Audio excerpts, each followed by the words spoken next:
We are live, Neil. All right. Hello, everybody. Beautiful family. How is everyone today? So excited to be with you all. And this is Joan and myself back with our live streams that we were doing for quite some time. Uh, and then we stopped. And then we paused. And then we went into production mode of creating some epic events together. Joan and I drilled out a lot. I was actually there on January 1st, 2nd, and 3rd of this year for 3 days, and we worked for like 12 to 13 hours a day. But even when we were sleeping, we were still working, kind of thing. Where we literally drilled out like a bunch of fully produced conferences and events, and so we've been focusing on that. We took a pause on the interviews for a while, just so that we could focus on our bigger picture plans of what we're doing and creating together. So here we are, we're back, and we're going to start having more guests on in the next few weeks. So we even have Barbara Lamb, we have Kathleen Martin, and beyond that, even others. But today, I'm excited to say that we are starting with an individual that I'm extremely excited to introduce to this platform. That Joan is going to go into detail on her bio in just a bit, but I'll just give you this piece of information that I told you guys, but probably not everybody knows this. But for the last couple of years, I've been helping out the IANS Association, which is the International Association for Near-Death Studies, which is a nonprofit that does an annual event, and they normally do it live and in person, but for the last 2 years, because of the world situation, they went online. So they employed Portal to Ascension to do the production, and within that, I was blessed to have met a lot of amazing people and connected with new information that I wasn't even aware of. And these events were like epic, like literally like 4 Zoom rooms simultaneously running like 10 hours a day for like 3 to 4 days, and on the second year it was like 5 days. And so within that, there was a few people that I had to write down because I just needed to connect with them. Their energy was amazing, and really, it was an energetic connection from the beginning. Actually, is the reason why I decided to write a handful of people down. And one of the individuals is the first person. This individual that you're going to speak to today and see today is the first person that I felt that energy with at the conference, that I had to write her name down and bring her onto Portal to Ascension just to show you the amazing information that she shares and how beautiful of a person she is. And this is Christine Clawley. And I'm just going to hand it over to Joan first. Welcome, Joan. How you doing? Oh my gosh. So, first of all, Neil, just to be back online again, I knew how much I missed it, but now I really know. I'm so excited to see everyone again. So, this is great, guys. Good to see you. We are in transformational times. Just want to mention that. And we do transformational work here. All right. So, we are going to be talking about mysticism, indigenous healing, and modern encounters with other dimensions. And our guest, Christine Clawley, you are going to love her. She is a near death experiencer, a counselor, and a life coach who has worked in a variety of capacities, including providing counseling and support at community mental health centers, hospitals, prisons, inpatient eating disorder clinics, homeless shelters, and telephone crisis support. So she is currently working in private practice. She has a Jungian practice, an in depth oriented practice to help clients heal from trauma, which these days is really important. And she supports other individuals who've had near death experience to help with their spiritually transformative experiences. So, her history after she had a life threatening disease at 24, she began her journey of self healing, self understanding through exploring various holistic techniques, including a mindfulness practice, meditation, yoga, self hypnosis, and indigenous healing modalities. She has received many dreams and messages. She went into a coma, medically induced coma for a month. And upon awakening from this coma, she had her increased intuition, empathy, and increased frequency of lucidity and precognitive dreams, which have led her to research these topics. So we're just really excited to bring Christine on. We're going to be talking about her upcoming event, and also talking about some other upcoming events that we have ongoing at Portal to Ascension. So, Christine, welcome. Welcome, Christine. Wow, thank you both so much. That was such a heartfelt introduction, and I just feel humbled to be here and have this opportunity to tell part of my story and hopefully inspire some others. So thank you both. This is so exciting. You know, I find when I hear other people reading my bio that it actually really helps center me how other people see me and what I'm doing. And I get renewed excitement about myself. Well, it's true, you know. So, Yep. Christine, I just love this that modern encounters with other dimensions and your near-death experiences. Do you want to tell us how, like, a little bit about how you ended up, like, really now doing this work? So, I love this opportunity to tell a little bit more about why I'm interested in these topics, how my spiritual journey began, and really, it goes back to. I'll just kind of start with, let's see, around age 24, I was going through a very hard time in my life. So, as a young person, I was, had very vivid dreams. I was like a lot of children, had vivid imagination, grew up on a farm, and I did have parents that really kind of nurtured my, philosophical and spiritual curiosity, which was great. But I found myself kind of caught between these two worlds or these two ways of being, and in the first world, it's a very kind of right brain experience where I felt, profoundly connected to nature, just this sense of, aliveness. But then, I'm sure as many people can resonate with this, going through the educational system in school, I learned to suppress my natural intuition. I became very left brain. I learned to succeed in this system. I became kind of a type A person, if you will.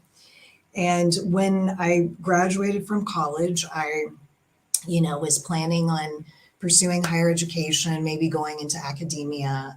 I was a double major in philosophy and psychology, but I was working and really feeling this sense of just, feeling lost, feeling a sense of, what direction do I go? Feeling a bit hopeless, depressed, to be honest.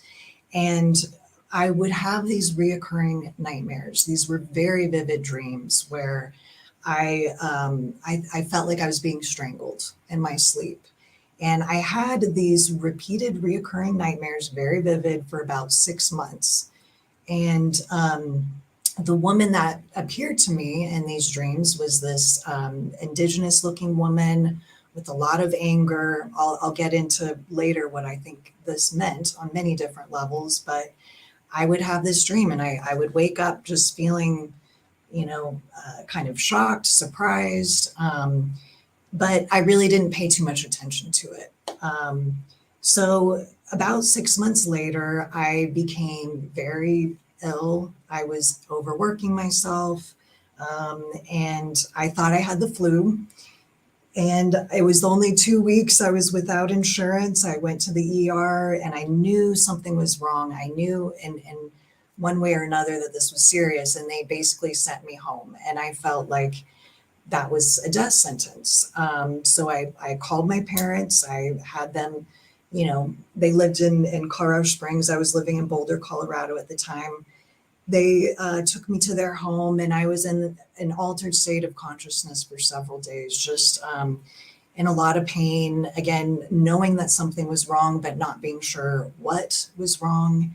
And, during this time, I'm not sure how I stayed conscious and on this plane of existence, but I did. And then finally, this ring began to form around my neck. It all started with my throat. And all of a sudden, this ring went down very quickly, very rapidly. And my heart started pounding and I had trouble breathing. And I thought, this is it. I'm going to die. My mom called an on-call nurse. I was going into septic shock. They rushed me to the hospital. And when they brought me in, I had a collapsed lung. The doctors went to do a tracheotomy. And when they made the first incision, they realized, wow, this is something very serious. and they put me in a coma. And they realized I had necrotizing fasciitis, otherwise known as the flesh-eating bacteria, which is a very life-threatening illness. Normally, when folks get this, if it's not treated immediately, they may have to amputate limbs. But this was in my throat and my chest. So obviously that wasn't an option.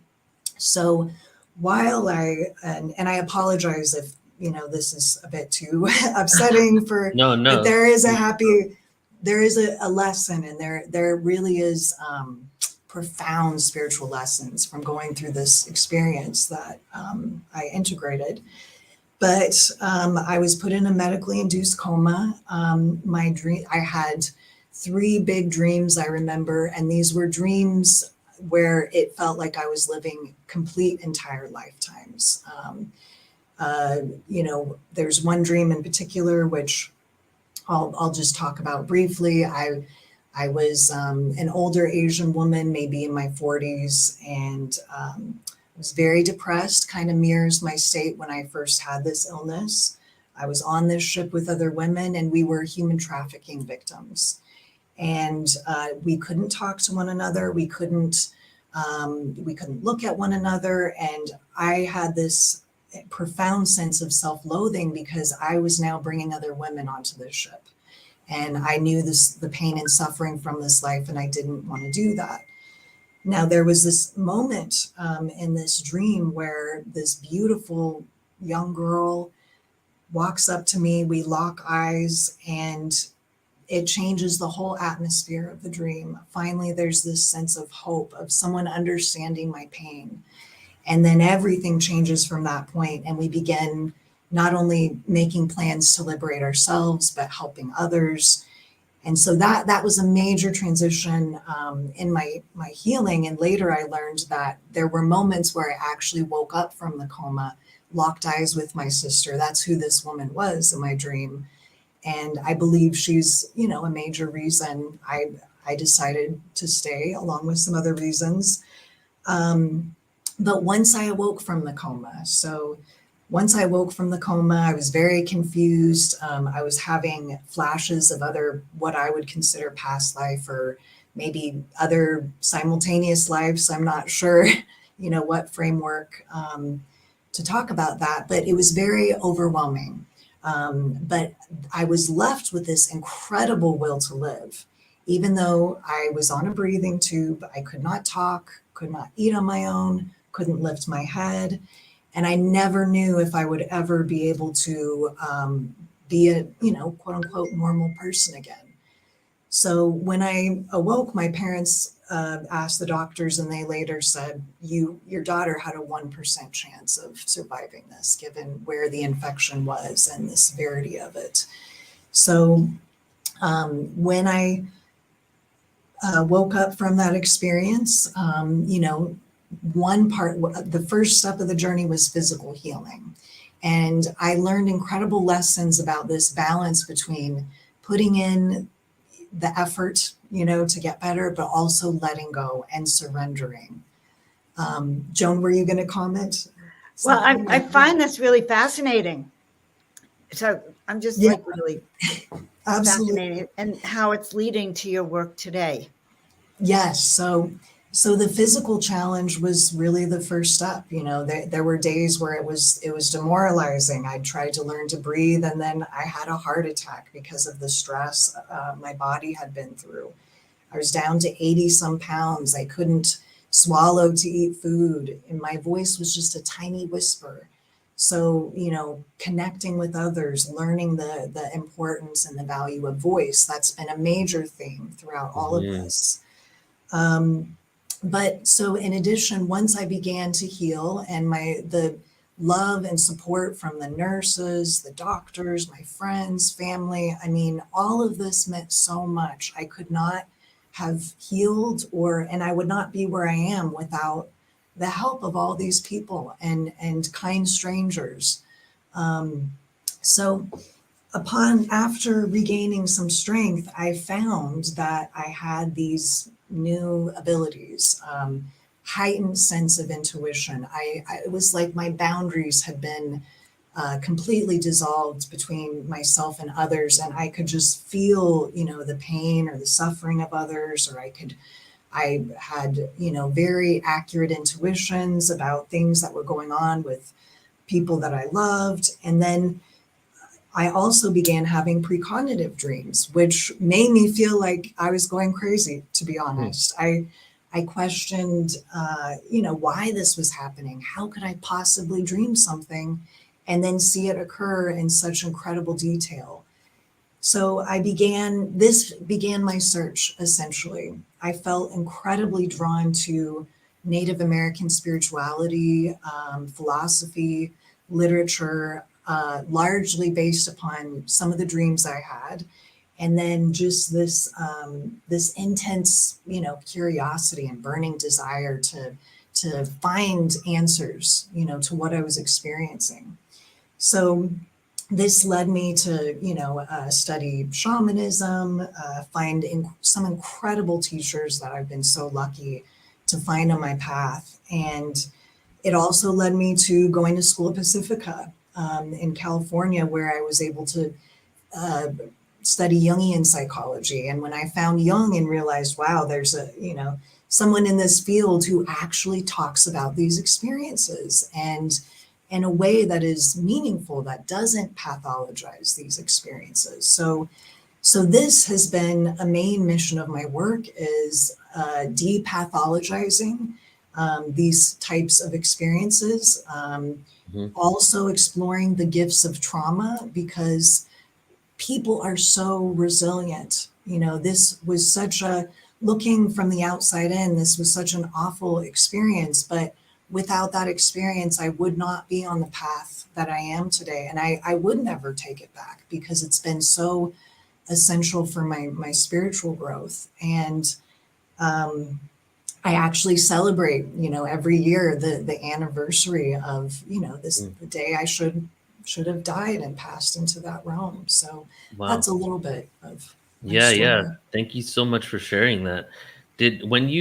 After this experience happened, because you said you had some remembrance, you saw yourself in a past life, you saw yourself in multiple past lives, right? I believe multiple past lives, yes. Did it continue happening, or was that experience like the download of basically that activation, and then after that you just went on exploration, or are you continuing to get these downloads? I believe that I continue to get these different kind of downloads, and it's like I get a little bit more information, each time, and it's like fitting puzzle pieces together. You begin to see more and more of a complete picture. And even now, I've made a connection with someone in Boulder who lived in the apartment that I lived in next door 20 years earlier. And we have discovered that we've had shared dreaming experience for many, many years.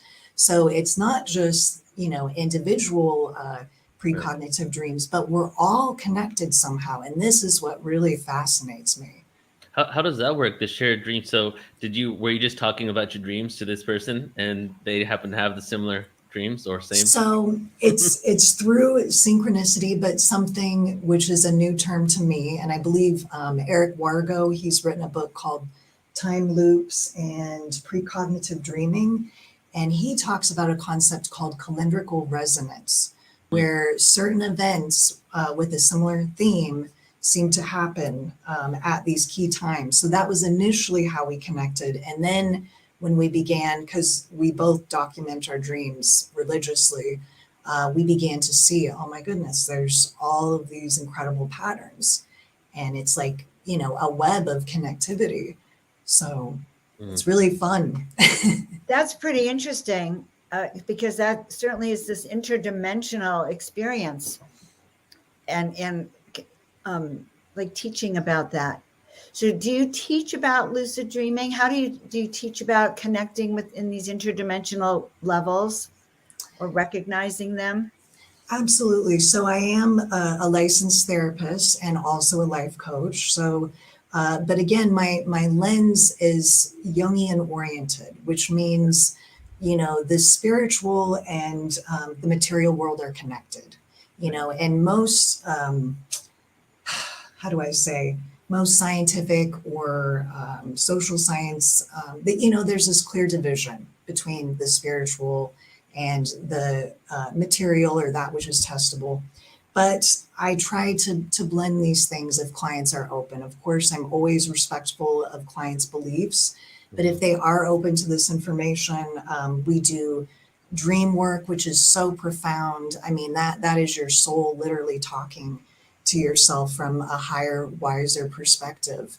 So the benefits are just incredible, and it's transformative. It's life-changing to finally open up to this information and yeah, use it.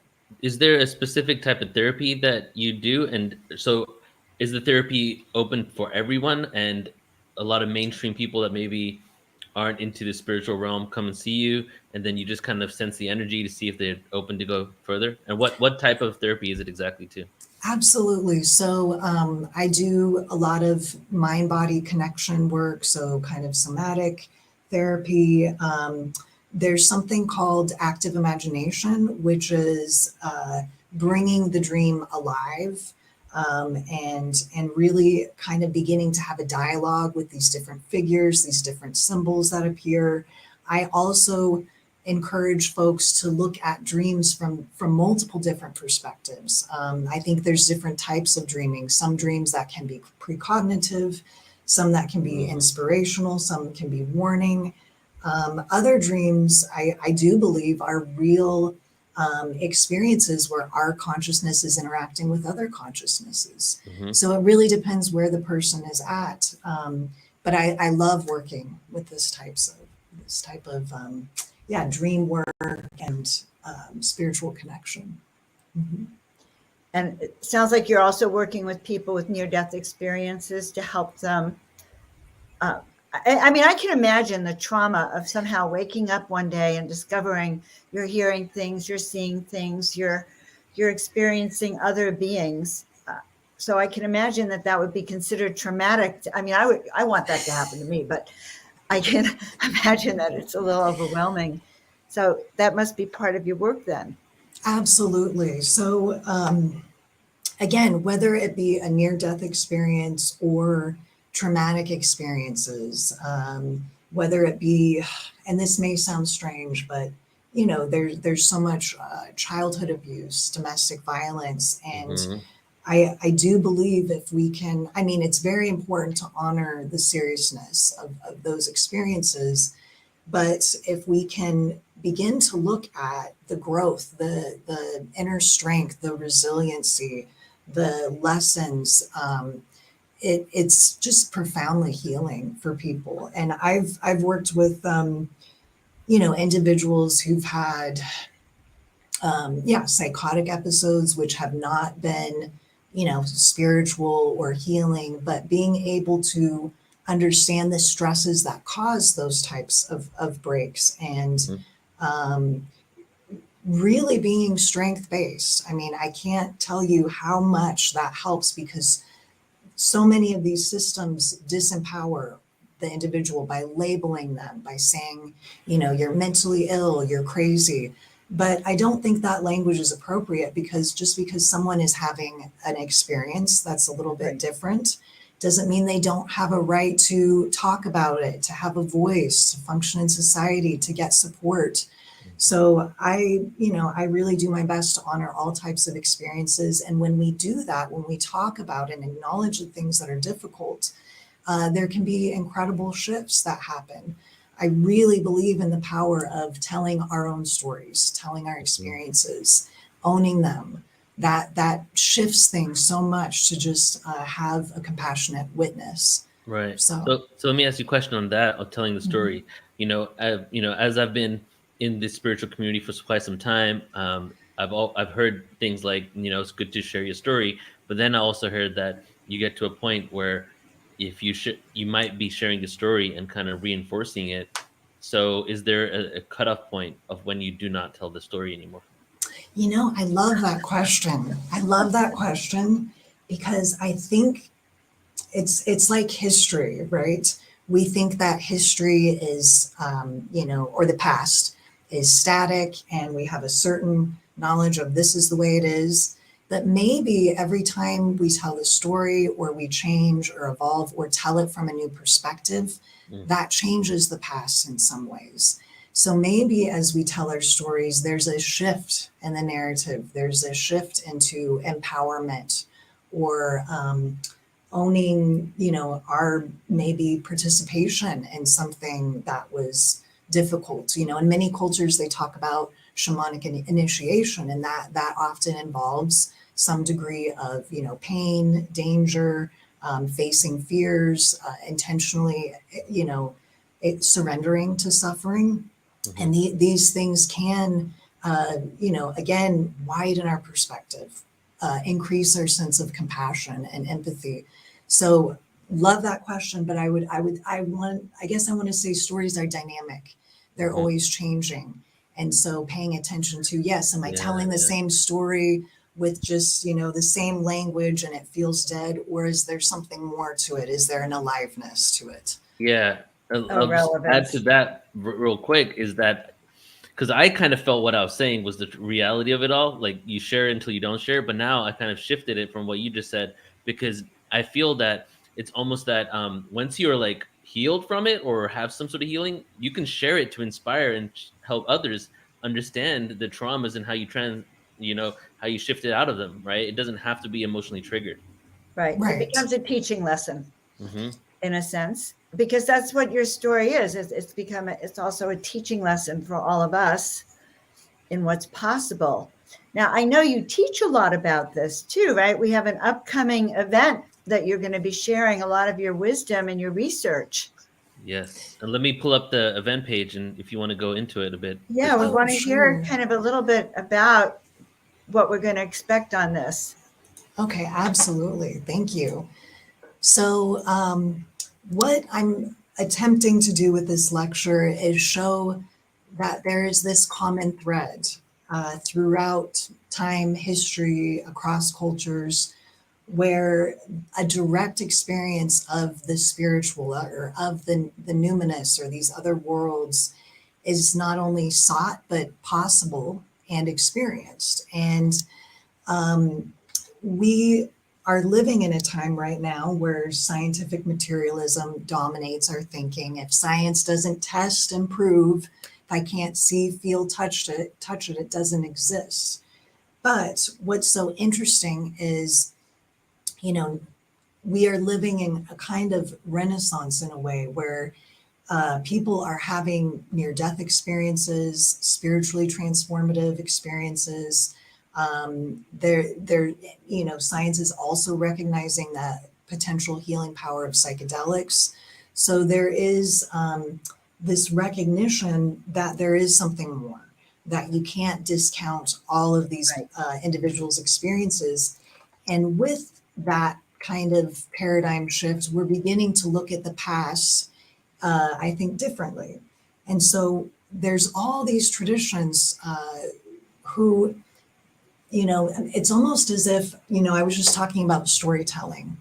And when a story becomes so literal that we're just focused on, the descriptions, the rules, the dogma, it does in a sense kind of lose its spirit. It loses that life to it. But when we look back at some of these other religions, spiritual traditions with different consciousness, perspective, or eyes, you begin to see, the universal messages and these common themes. And so what I'm attempting to do is talk about, shamanism, the Greek mystery schools, Eastern religions, and then, also another important thing, which I don't think is talked about enough, the pitfalls of the spiritual search. So in the second part of the lecture, I'm going to go through, the first part, I'm going to go through the history. The second part, I'm going to talk a little bit about, inflation, the God complex or Messiah complex. And I'm not immune from these things either. After I had my experience and found I had some of these abilities, you kind of wonder, like, gosh, what's happening? And certainly we all do have, God or the divine within us, but how can that distort the search? How can that be a stumbling block? And then how does one begin to, connect with others who are also on the spiritual search? Because obviously there's so much to learn from listening to others and hearing about others' experiences. But again, when we get into these rigid organizations or kind of pyramidal structures of authority, the message seems to get lost again, and then we're stuck in these same power dynamics. So that's what the second part of the lecture is going to talk about a little bit, and then we'll do some experiential exercises as well. I really like how you're pointing out that we live in this, quote, logical, mentally oriented time. And yet the only approach for peace, harmony, balance is from this intuitive, shamanic, interdimensional, lucid awakening. It's such a personal, like we have to come back down to this personal place inside of us to be part of this global awakening. Mm-hmm. Absolutely. And Jung talked about the anima and animus, so, the inner feminine and inner masculine in all of us. And, we've been living in this world that obviously is a little bit overvaluing, the masculine, and we do need a balance. We do need a recognition of, those feminine qualities are just as important for both men and women. And Jung also talked about when we're too focused in the left brain, logical, linear, that we lose a sense of wonder, a sense of mystery, but also, a part of our soul in a way, because there is so much more. And yeah. Yeah, that's true. Yeah, I really like what you said about the whole Messiah complex, because it's mentioned in like when people are hanging out with each other and they're probably speaking about someone, but to speak about the actual phenomena, if you will, that is occurring. And that's I've witnessed that in plant medicine experiences too, because when you're told you're God, you can go one of two ways. Well, it is true. It is true. And I've had the same experience where I woke up in a vision that I realized that I had violated spiritual law, and I found myself an untouchable in India for many lifetimes out of that egoic experience of, oh my God, I'm God, And so it's all in the way we learn how to handle our connections. Yes, and integrating can be extremely hard. I mean, my experience was 14 years ago, but I'm still integrating and looking at that experience through different eyes. So right, because it's a lifetime process, and you were born for this. Is what you were born for. All of those experiences, the disease that you had, the injury, the condition was all meant to bring you right here today on our show to talk about how we can help people understand their own awakening, basically, in their own connection. So there's many ways to get to this place, this interdimensional connection, without plant medicine. But do you talk about that as one of the ways also? Yes, I mean, for thousands of years, indigenous cultures have known, and had an intimate relationship with different kinds of medicines. And obviously, again, there's pitfalls with anything and potential for abuse and addiction. But there are absolutely, other ways that are just as profound and powerful. And meditation, self-hypnosis is one, active dream work. I'm big into I would call it a practice of synchronicity, or, conscious dreaming while you're awake, which is paying attention to the different unique experiences that show up in your life, and having kind of a dialogue with, what is coming up in me? What am I feeling? What is this, trying to reveal or show to me? And I truly feel honored to be a counselor, because I do consider it sacred work, being completely present with another human being, allowing them to talk about their experiences in a safe place. And I am just as much changed and touched by, their experiences and their healing as they might be me. So it's really been just incredible. I feel really Yeah, lucky to be doing what I'm doing. definitely. And then the trust that they put in you, right? Because a lot of in therapy, a lot of individuals may have not shared these stories with anyone else, even the close people to them. So they're really putting a lot of trust and vulnerability in you, and you have to Right, honor that, right? right. Absolutely. Mhm. And probably they don't get recognized, Neil, by their family or friends who Right. are freaked I've been out there. Yeah. by their sudden awakening Mhm. that looks like they're in, they're loony as opposed to the fact that they're really tapping into. So I think this sounds like a very exciting event. I'm really Yes. excited that you're presenting in that kind of way for all of us as a guide. Right. And let me Very, just tell everybody really quick how to get there. oh You can go to yeah. portaltoascension.org. I shared the event page. And so, what we're talking about here is we're talking about Christine's life and her journey, and then also mysticism and other dimensions, and basically shamanistic information that she's kind of acquired, researched, and delved deep into since her awakening and her NDE experiences. So if you're interested in signing up for the event, go to portaltoascension.org, go to online events, and it's like the fourth or fifth one down. It's on the first page. Mysticism, it's called Mysticism, Indigenous Healing, and Modern Encounters with Other Dimensions, and that's on March 6th. So go ahead and check that out right there. And we'll I share want this to point in out, a bit. Yeah. so yes, go and sign up right there. We're in the time of Pisces. Mhm. So I just have to tell you, as a Pisces, and Tina is a Pisces, this is really exciting. This is our realm of that Piscean consciousness. So And go oh, go ahead. ahead. Go ahead, Christine. I had another question, but go ahead and comment first. Well, I was just going to say on that note too, it's so interesting. I mean, this time that we're living in, it just seems like on so many different levels, socially, economically, environmentally, technologically, it's kind of like we're beginning to see how much we're connected and the full consequences of what we're doing. And even though it may look like this is a hopeless situation and we can't turn this around, I really challenge that Hmm. kind of thinking because it's an incredible opportunity, us facing our, this existential reality of, we need to collectively evolve, realize we're all one and connected, or, there is going to be potentially more death and suffering. We have, the power to destroy the world how many times over with our arms. If we can collectively understand that, I mean, I think I believe in humanity. I believe in individuals. And I believe that this time is really waking us up to how much we all are connected, not only Yes. with each other, but with the earth. And this is a powerful time. I can understand people feeling afraid and scared, but there's incredible lessons to be gained. And this can be a really beautiful time of people coming together and embracing these ancient, this ancient wisdom.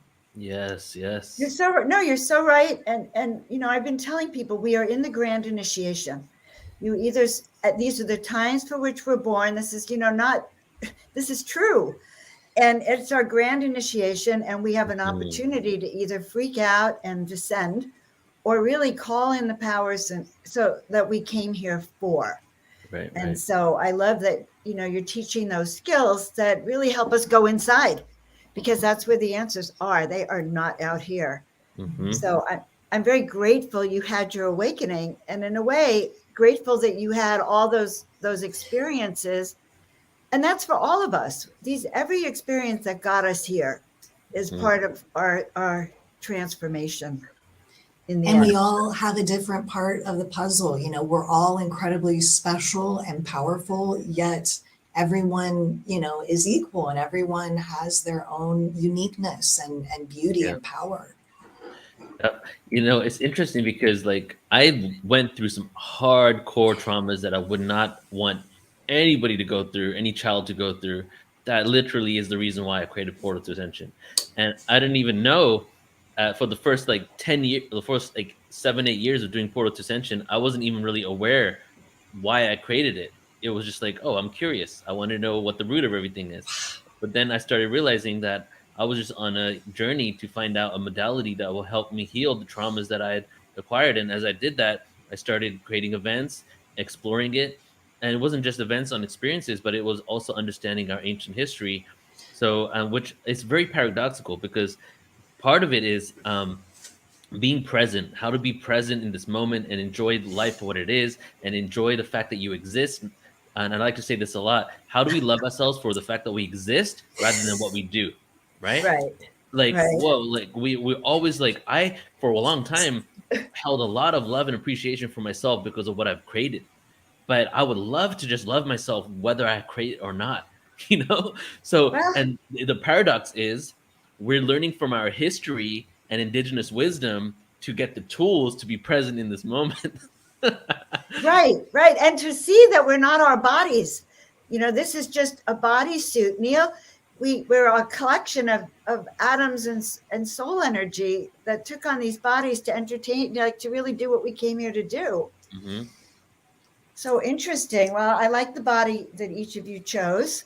And the one I chose, it's like, okay, let's acknowledge our souls knew what it was planning to do when we got here and picked even the most perfect bodies, families, health, you know, the whole thing. It's been set up for each of us to do it. So guys, Yeah. I'm just excited that so I love going interdimensional. I love what you're doing, the concept of it. And guys, it's coming up very, very soon. So make sure you really go and sign up for the event. You don't want to miss what Christine has to say And I because do have another question. I want to go back to something that we spoke about earlier, and then let's talk about the NDE conference as well. oh Right, yeah. John, before we close out. But you talked about dreams earlier, and I heard something there, and I wanted to ask you. You were talking about what is your own consciousness or like subconscious, as opposed to what is actual messages and interactions, or even a past life experience, right? So, are there tools to help decipher that? And do you do that with people, Oh, that's a great question. Um, or it could be intuition too? I always, again, being a therapist, I just want to recognize there are power dynamics, and often people are looking to me to answer a question, and my goal is to try to give that power back to that person and reflect back so that they can find that inner wisdom themselves, because it's so much more powerful when we are the ones who discover it, Mhm. right? Rather than someone just giving it to us. So I can certainly hold space, and there's different ways, certainly different tools, I think, in terms of discerning. And I think that involves, body awareness. Our emotions are powerful tools. For so long, too long, we've pathologized emotions, especially in the West, be strong, be stoic, or just be happy all the time. And if you have any other emotion that's wrong or negative, and just, don't look at that. But no, these emotions, if we can just be with them, the sadness, the anger, whatever it is, will reveal, a message. What is it I'm truly angry about? Can I listen to that? Can I be compassionate with what it is that I'm feeling? Because that's, I guess, the message I want to bring. Every experience has lessons of learning. And I do think that this earth is a school, and we're trying to learn, to love and, to be human beings, and kind of detach. I love what you said, Neil, from this idea that we have to prove ourselves, or we have to be productive and, work this hard or have this kind of status, because ultimately that's empty. And I think a lot of people are waking up to that fact. And that's a gift of the times we're living in, that people are wanting more. They are reflecting on, well, what if my life were to end tomorrow? Would I be happy? Or are there things that I'm not saying to my loved ones? Is there more than that I want to do than what I'm doing now? And I just think, yeah, this is a really powerful time, on the individual and collective level. Definitely. All right. So, John, should we go into talking about the NDE conference now? All right, let's do I it. want to hear about it. Okay, let's do it. So, firstly, let me just say again to all the people just tuning in now, and I also want to say hello to everybody on our podcast, because this is also Right. going on iTunes, Spotify, Amazon, a bunch of other places. And I want to acknowledge all of you watching on these platforms because I really appreciate it. If you want to see the video, always come to the YouTube. And to everybody on YouTube, if you can go to the Portal to Ascension radio podcast on iTunes or whatever and leave a comment and review us, we'll get seen by more people. I really need some support in pushing that platform and getting it out to the masses. So you can do that on any of your podcast platforms. So not only are we talking about this event that's coming up on March 6th, which is next weekend, a week from today, exactly a week from today, with Yes. Christine. Yep, that's going to be amazing. And in case you didn't hear me in the beginning, I connected her with her at the Near-Death Experiencer conference I was helping produce, and really tuned into her energy and just wanted to create with her. So not only are we doing this event together, but she's also going to be on the first ever NDE ADC conference on Portal to Ascension. And I'll tell you what that is in just a second here. And if you could help me pull this up in a moment, Tina, let's do this. So I wanted to create a conference on NDCs and NDEs and ADCs for quite some time. And what that is near-death experiences and after-death communication. And I've just never really had the energy to put it together. Well, I've had the energy, I just haven't had the bandwidth because I'm creating all these other productions of deeply esoteric awareness.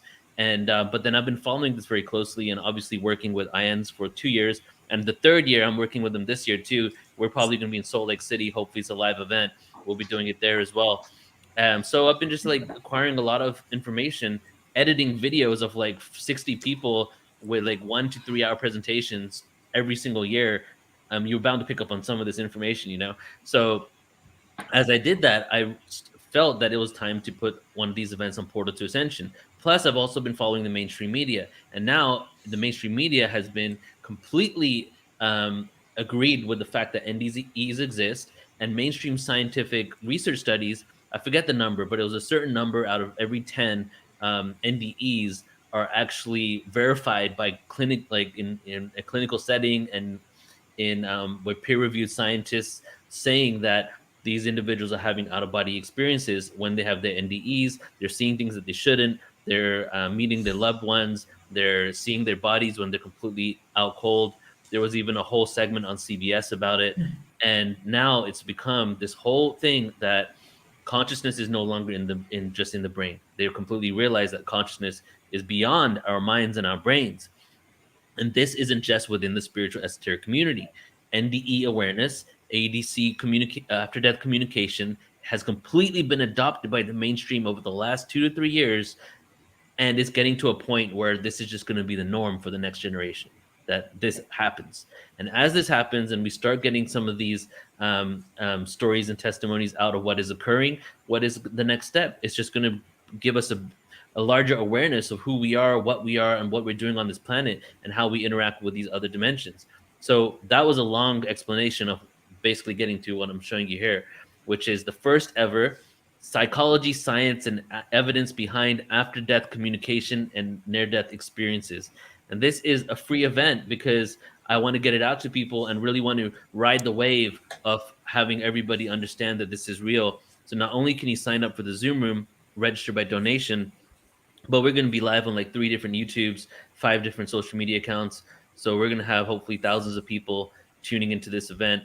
And I'm just going to read from this, and I want to give it over to Christine so you can kind of share what you're going to be talking about. And I'm going to take a moment to read from this just because it kind of really brings it all together.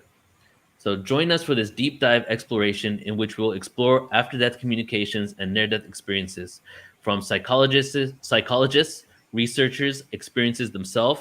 This all-day event will shed light on this phenomena. Someone who has an after-death communication will see, hear, or feel the presence of a deceased friend or relative in their own space. These ADCs are unassisted and spontaneous, not involving psychics, mediums, or therapists. The communication experience is one of comfort and often ending the pain from the loss. NDEs are triggered during singular life-threatening episodes when the body is injured. About 1 in 10 patients, here it is, about 1 in 10 patients with cardiac arrest in a hospital setting undergo such an episode. Thousands of survivors of these harrowing touch and go situations tell of leaving their damaged bodies behind and encountering a realm beyond everyday existence, unconstrained by the usual boundaries of space and time. These powerful mystical experiences can lead to permanent transformation of their lives Scientific American. Wow. This is like mainstream, guys. Mainstream. So let me just show you who's going to be here. Of course, Christine will be there, Robert Schwartz, Mark Anthony, Rebecca Austin Clausen, Rosemary Thornton, Jan Holden, Serena Baptista, and Dr. Mary Helen Hensley, all of which I was introduced to because I had the opportunity to work with the IANS Association. And so, yeah, please do not only go ahead and sign up for this event that we're talking about, the mysticism event, on the first page of the online events on Portal to Ascension, but if you go to the next page, this will be there too. And this is a free event for all of you to attend.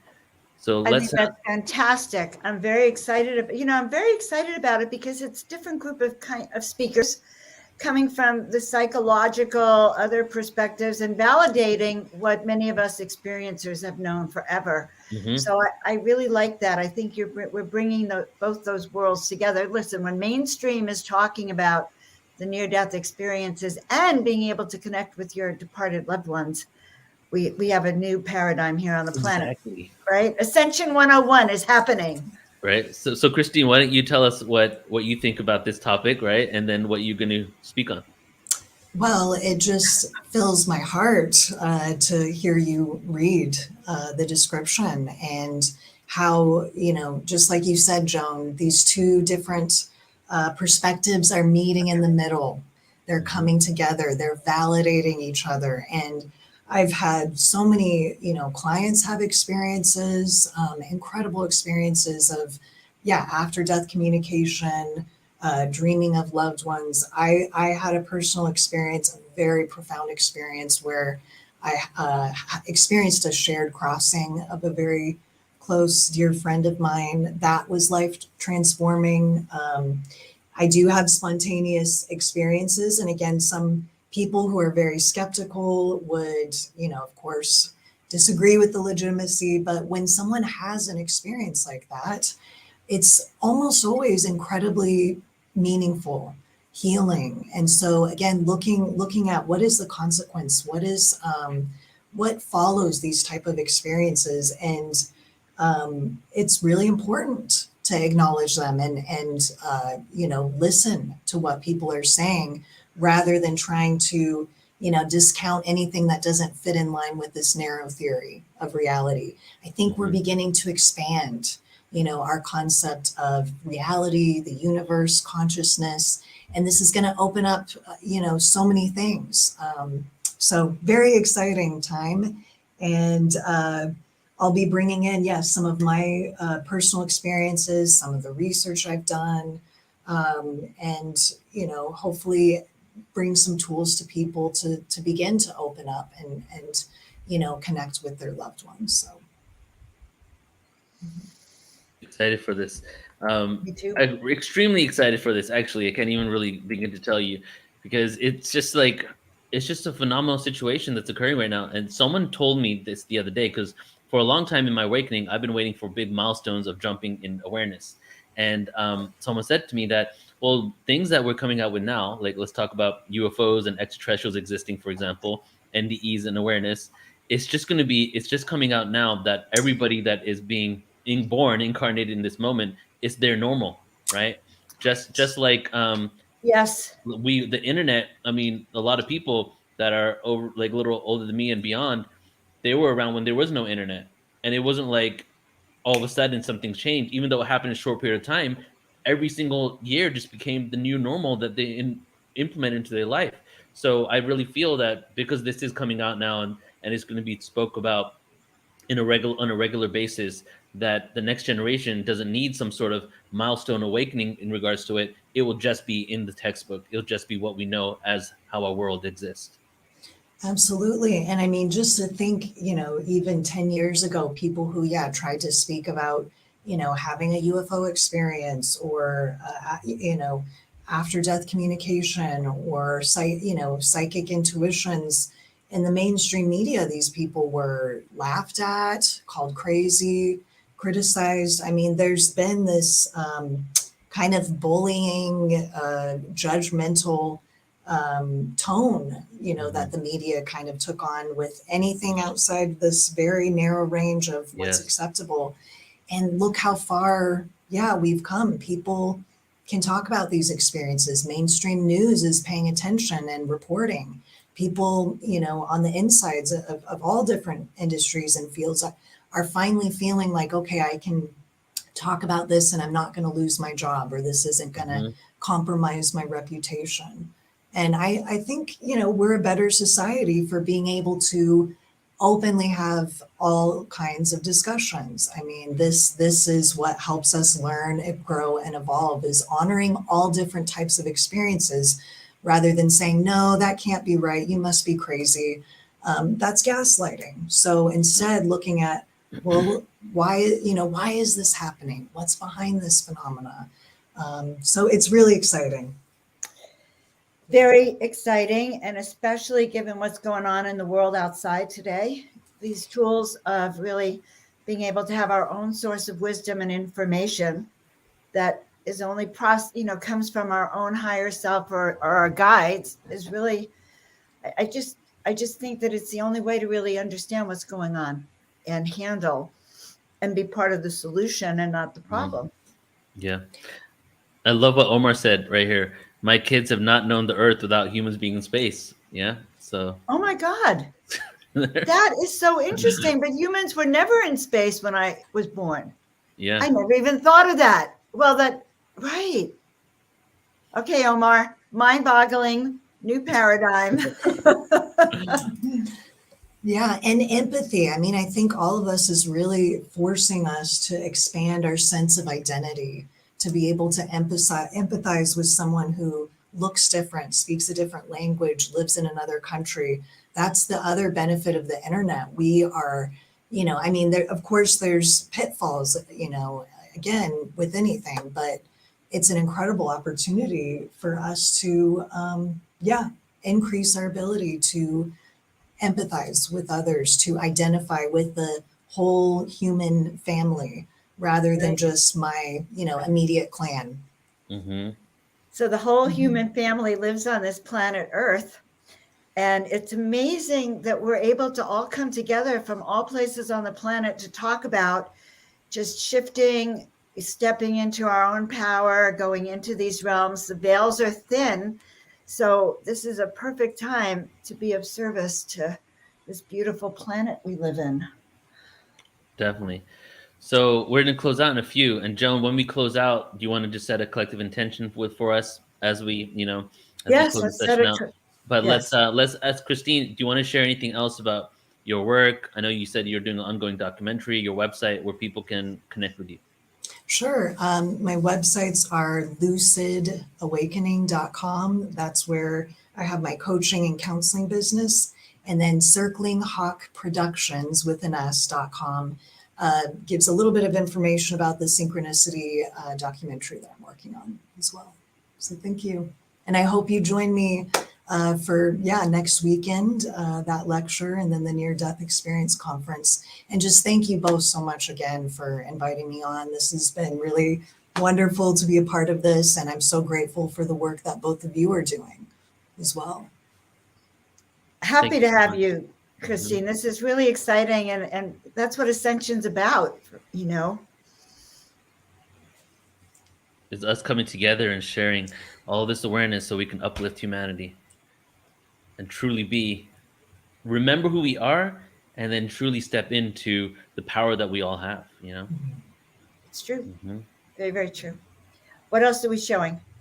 That's it. Did you guys see I just showed the website. Did you guys see that? Perfect. It up? Yeah, cool. So guys, you now know where you can register, but let's kind of take a moment and take a deep breath in and let it out. And again, taking a deep breath in and letting it all out. And as we breathe out, letting go of anything that stands in the way of us remembering who we are, of us connecting with our higher self, with our interdimensional guides, with our departed loved ones. Let's let go of anything that keeps us from experiencing the higher frequencies of love as we collectively step into this portal of ascension, this portal of transformation, this portal of opening up those curtains and having unlimited potential, unlimited possibilities, and doing that which we came here to the planet to do. So we ask for remembrance, awakening, and healing. And so it is, and we'll see you all at this upcoming event. So it is. Thank you so much, Christine. Appreciate you. Thank you. Thank you, all. Christine. We love you. Wow. So Neil, that was really powerful. Excited for her to be on multiple events of Portal to Ascension. And let me just say, since we're still on, we have a lot of new people coming up, guys. Being on YouTube and different events at the Portal to Ascension conference, which is a free one coming in April. And then Joan and I are doing. You want to go ahead and mention those events we're doing, Joan? Well, first of all, we have ET races, planets, and technology, which March was 26th. another part of Neil's consciousness. Now he's saying, okay, I want to know more about how they're traveling and really what the planet looks like and the concrete, like more concrete information. So we have that coming up soon, the end of March, March 26th, I think. We have the 3-day online conference, right? That's free. And the day after that, guys, I am doing an event on intuition.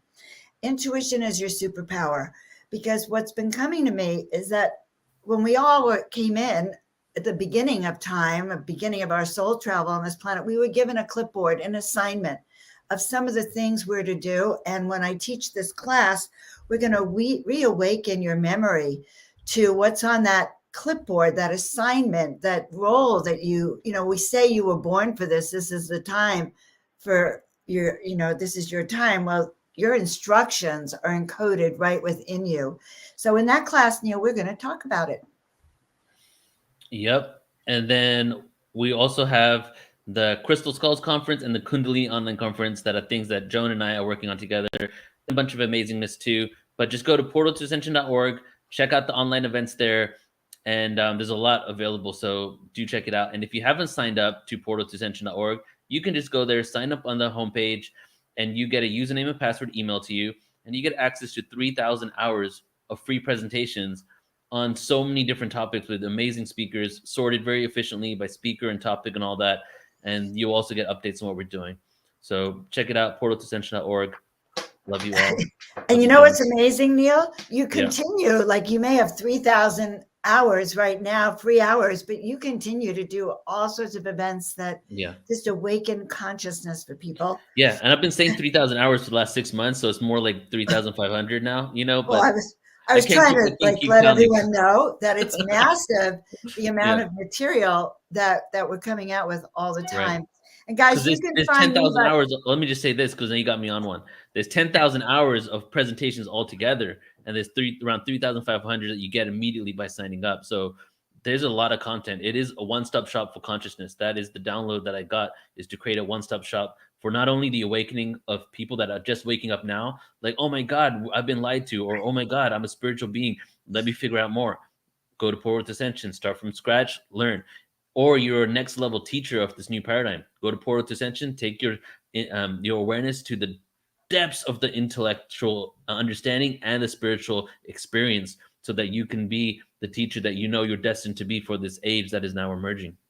Right. And that's the whole key. So guys, if you go to my website, joanofangels.com, I have a free ebook all about how to live your soul, how to wake up to your soul-filled purpose, which is what we're talking about. All of this, by the way, it's so funny. I feel like a promo here, but if I think about why you started Portal to Ascension, Neil, like it was all to answer all of your questions. So now we have 10,500 hours of questions. So I'm just excited, guys. I'm excited to be to be helping out here.